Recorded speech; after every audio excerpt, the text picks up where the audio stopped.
Hello mga ka-Prenny for today's vlog! At dahil nga marami pa nga mga pagkain na natira sa ref, kaya naisipin ko na nga itong lutuin.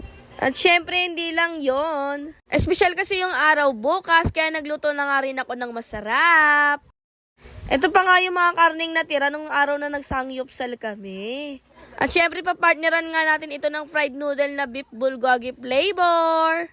Una ko nga munang lulutuin yung mga karne. Naglagay lamang ako dito ng konting butter. Then sinalang ko na nga yung ating karne. Ilagay lamang sa medium heat yung ating apoy para hindi ito masunog.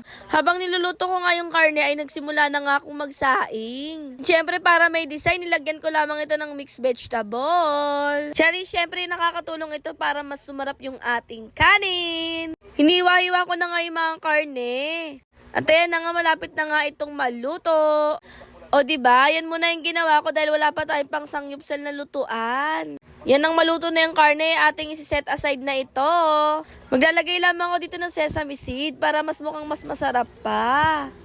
Sunod ko na nga lulutuin yung ating fried noodle na bulgogi. Nagpakulo lamang ako ng tubig. Sa pagluluto naman ito ay parang nagluluto ka lang naman din ng pansit canton. Kaya naman ay very easy.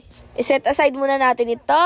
Para naman mas makompleto yung ating dinner ay papartneran lamang natin ito ng Nestic Lens. Tamang-tama nga ito at mukhang mapaparami tayo ngayon ng kain. At ayan, na-prepare ko na nga yung mga foods at tara na't kumain.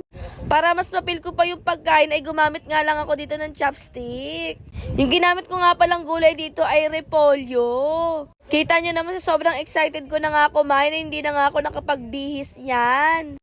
Ginisa ko nga lang ng sandali yung repolyo. Ngayon ko nga lang masusubukan ito. Titingnan ko nga lang kung masarap nga rin ito i-partner. Kita nyo naman yung kanin ko, dala-dalawa pa. Gutom yarn. Craving satisfied talaga yan mga ka-Prenny. Ay grabe, ang sarap niya rin pala i-partner, ka-Prenny. Okay na okay siya. Kita nyo naman, ep-nep ko talaga kumain. Sabayan pa ng isang masarap na kanin. Sana po ay nagustuhan nyo yung aking video at nagkaroon po kayo ng idea. Bago ko nga i-end yung ating video, ay titikman ko nga muna kung gaano kasarap itong ating fried noodle na beef bulgogi flavor. At in fairness mga ka-Prenny, pasok siya sa ating panlasa. Thanks for watching mga ka-Prenny. Babu!